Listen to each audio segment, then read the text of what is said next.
Ok, pessoal. Bom dia a todos.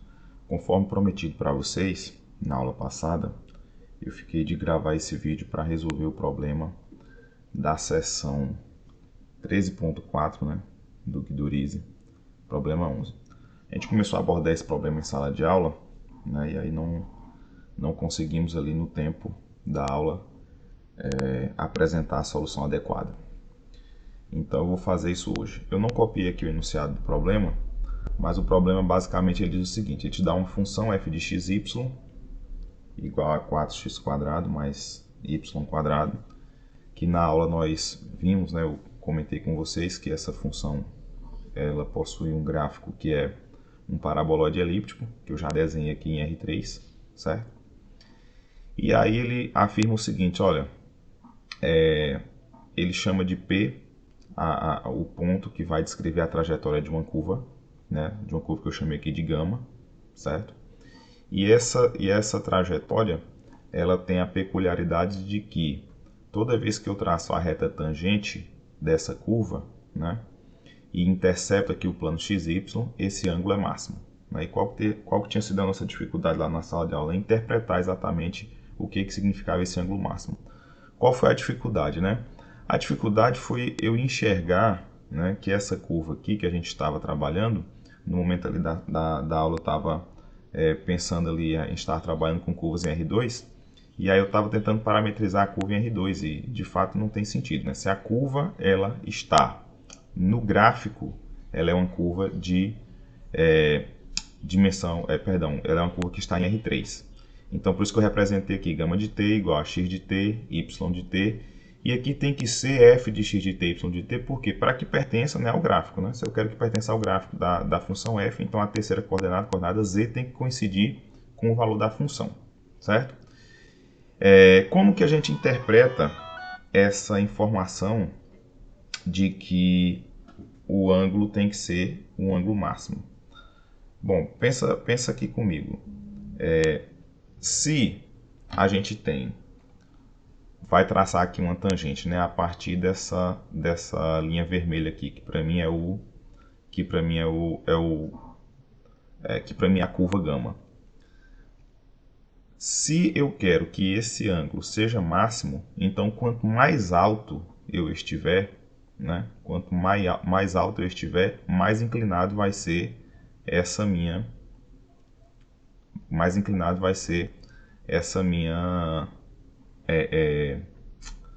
essa minha reta, concordam? Certo? Quanto mais elevado for aqui o valor, mais inclinado vai ser aqui essa minha reta, ok? Então, por que isso é importante? Porque como é que eu posso apontar uma direção onde eu estou elevando esse valor? Tem tudo a ver com o gradiente, né? Se a gente se lembra que o gradiente é uma direção onde a função aponta para maior crescimento da função, na direção de máximo crescimento, então eu vou entender que essa minha curva aqui, gama, que tem aqui nas coordenadas x, t, y, t, se eu projetar aqui no plano xy, eu vou obter uma curva que é a projeção da gama, que eu vou chamar aqui de alfa de t. A alfa de t está no plano xy, então ela tem as duas primeiras coordenadas iguais à minha gama. Então a minha alfa de t, ela nada mais é do que a mesma x de t, y de t. Coincide nesse aspecto aqui, certo?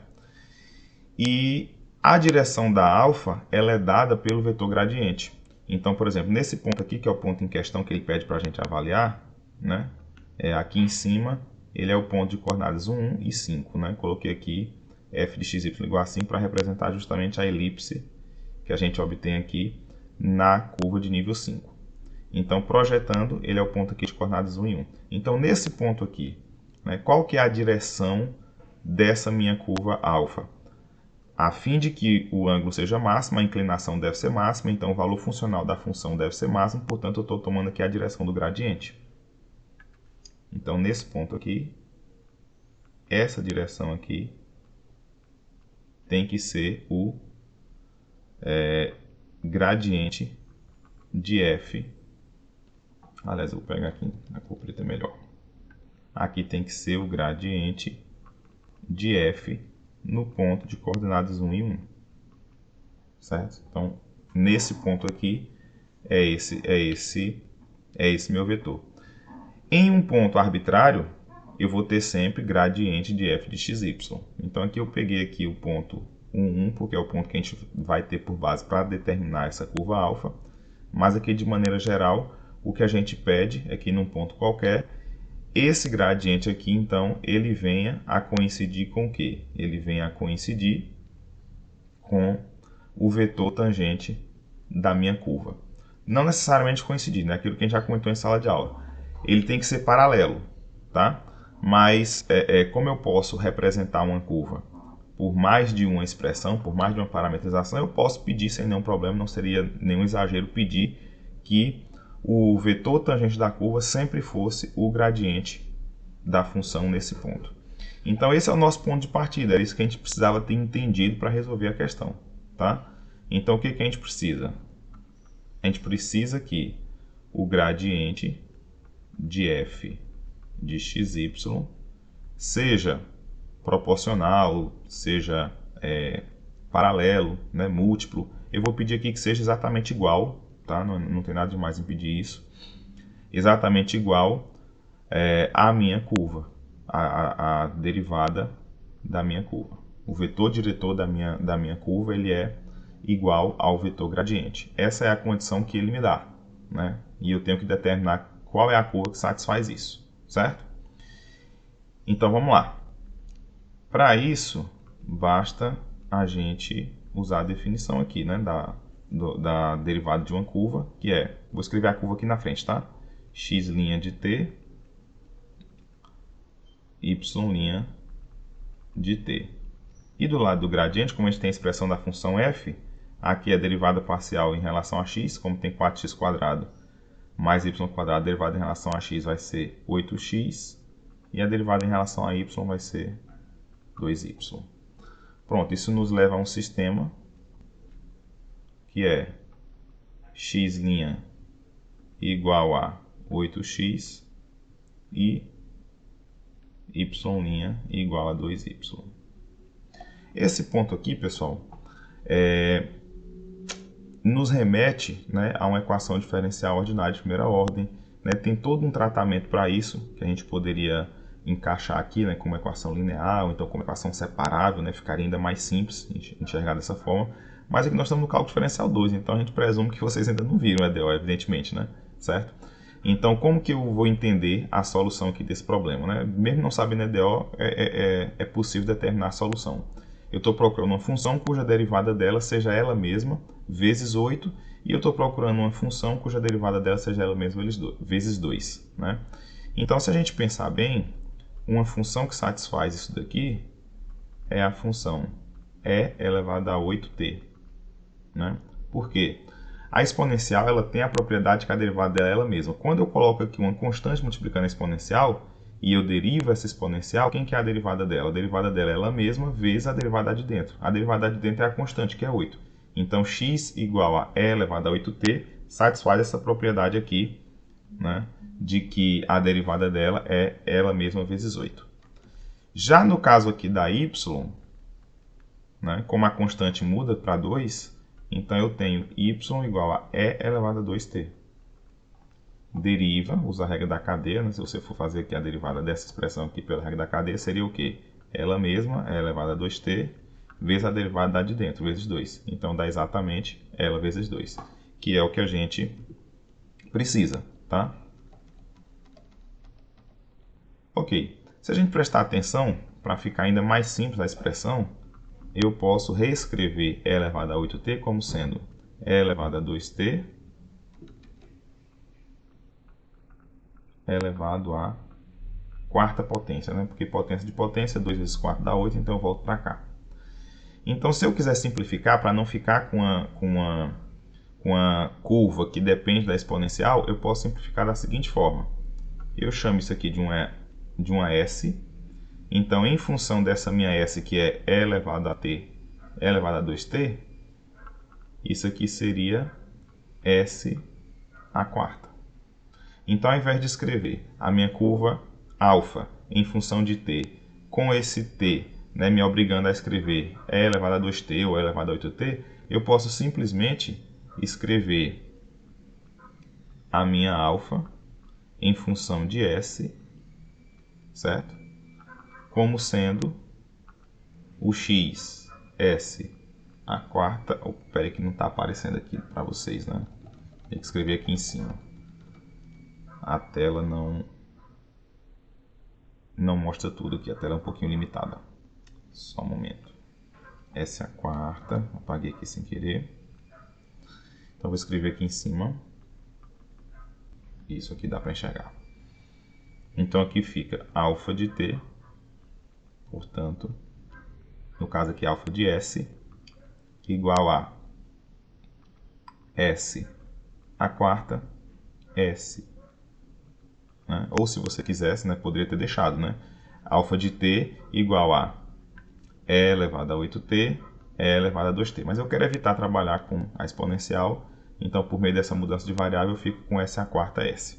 Pronto, achei a expressão da minha alfa em relação a S. Agora eu vou achar a expressão da minha gama.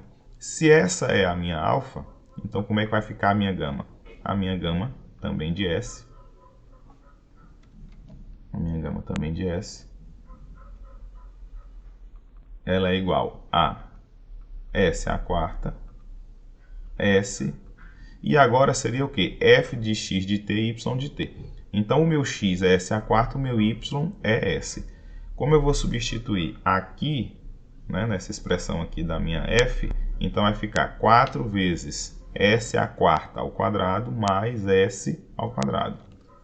Então resolvendo, né, para a gente ganhar tempo, aqui fica 4, seria S a quarta ao quadrado, então fica S a oitava, né, mais S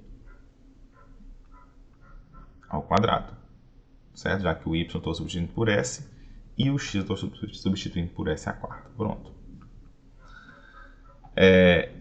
Em princípio, essa daqui não precisava ser a curva, né, que passa pelo ponto 115. Em princípio, não precisaria ser. Por quê?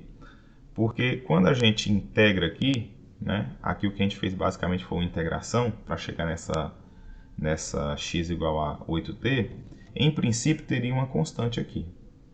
Em princípio aqui teria uma constante 1, em princípio aqui teria uma constante 2, e essas constantes aqui seriam ajustadas de forma que, quando eu substituísse aqui o ponto, né, 1, eu iria determinar quem era essa constante 1, quem era essa constante 2. Mas como eu disse, isso aqui é um pouco mais técnico, vem lá da parte de EDO, então eu preferi não mencionar, porque eu já percebi que essa curva que a gente obteve aqui, ela não precisa, né, ajustar nenhuma constante. Repare, quando você substituir aqui o S igual a 1, olha o que é que você vai obter. Quando você substituir S igual a 1, o que você obtém? Você vai obter gama de 1 igual a 1 a quarta, 4 vezes 1 a oitava. Opa, já está desaparecendo de novo, né? Deixa eu arrastar para aqui, para a esquerda. Deixa eu voltar aqui. Ó, vamos substituir aqui novamente, né? Arrastar um pouquinho para cá. Eu vou tomar, para a gente entender aqui, eu vou tomar S igual a 1, certo? Tomando S igual a 1, como que vai ficar? Gama de 1 igual a 1 a quarta, 4 vezes 1 a oitava mais 1 ao quadrado. Repare, isso daqui é exatamente o quê? É exatamente o ponto que ele pede por onde passa. É exatamente o ponto aqui, né? Vou escrever aqui embaixo. É exatamente o ponto 1 e 4 vezes 1 mais 1 é 5. 5. Então, essa curva gama de S aqui já satisfaz a condição que ele pediu. Ok?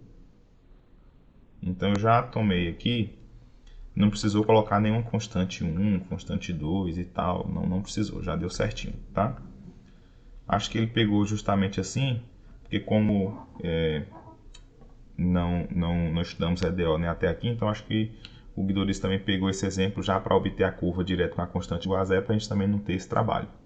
Então essa curva gama de S é a curva parametrizada que a gente estava procurando, beleza? Então, pessoal, um probleminha um pouquinho mais técnico, né? Justamente porque envolve, né, essa ideia aí de que a nossa curva, né, a gente vai obter por meio da resolução, né, de uma equação diferencial, ainda que seja separável, ainda que seja, né, de primeira ordem, é coisa que vocês ainda não viram, mas acho que deu para entender, né, a essência aqui, né, está justamente em resolver esse sistema, tá?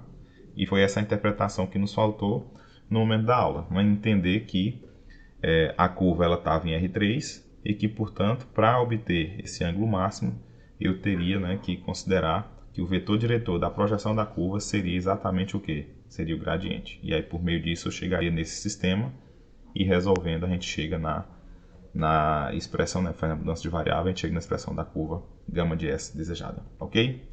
Então é isso, vou encerrar aqui o vídeo. A gente se vê, então, na prova, tá? Amanhã. Um abraço para todos, valeu!